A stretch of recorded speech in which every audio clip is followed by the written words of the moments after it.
ಯಾರು ಅವ್ರು ಹೇಳ್ತಾರ್ರಿ, ಅವ್ರು ಬೇಕಾದ್ರೆ ನಾನು ಫೋಟೋಗಳು ತೋರಿಸ್ತೀನಿ. ಅವ್ರು ಕಲ್ಲು ಹೊಡೆದಿರೋದು, ನುಗ್ಗೋದು, ರಸ್ತೆ ಮೇಲೆ ಯಾಕೆ ಕೂತ್ಕೊಂಡ್ರು ಬಂದು Swamiji?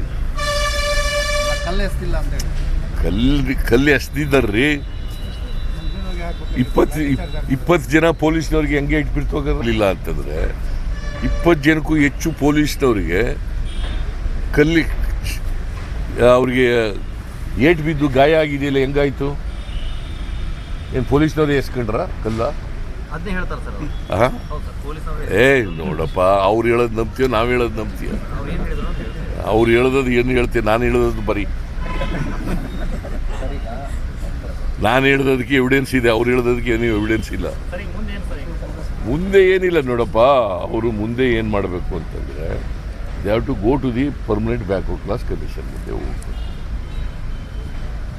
Permanent backward class commission ಅವ್ರು ಹಿಂದೆ ಇದ್ದಂಥ, ಅವ್ರ ಕಾಲದಲ್ಲಿ ಇದ್ದಂಥ ಜಯಪ್ರಕಾಶ್ ಹೆಗ್ಡೆ ಅವರು ಒಂದು ವರದಿ ಕೊಟ್ಟಿದ್ದಾರೆ. ಏನಂತ ಕೊಟ್ಟಿದ್ದಾರೆ ಅಂತಂದರೆ 2A 2B ಈಗಿರೋ ರೀತಿಯಲ್ಲಿ ಇರಬೇಕು, ಅದಕ್ಕೆ ಯಾರನ್ನೂ ಹೊಸದಾಗಿ ಸೇರಿಸಬಾರ್ದು ಅಂತ ಹೇಳಿದ್ದಾರೆ.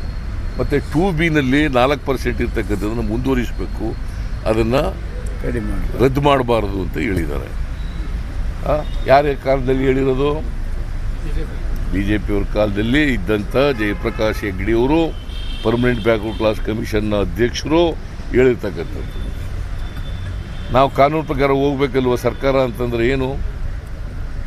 ಅವ್ರು ಕೇಳೋದಕ್ಕೆ ನಮ್ದೇನು ತಕರಾರಿಲ್ಲ, ಚಳುವಳಿ ಮಾಡೋದಕ್ಕೆ ತಕರಾರಿಲ್ಲ, ಹೋರಾಟ ಮಾಡೋದಕ್ಕೆ ತಕರಾರಿಲ್ಲ. ಆದರೆ ಎಲ್ಲವೂ ಕೂಡ ಶಾಂತಿಯುತವಾಗಿ ಪ್ರತಿಭಟನೆ ಮಾಡಬೇಕು. ಕಾನೂನನ್ನು ಯಾರೂ ಕೂಡ ಕೈಗೆ ತಗೊಳ್ಳಬಾರ್ದು.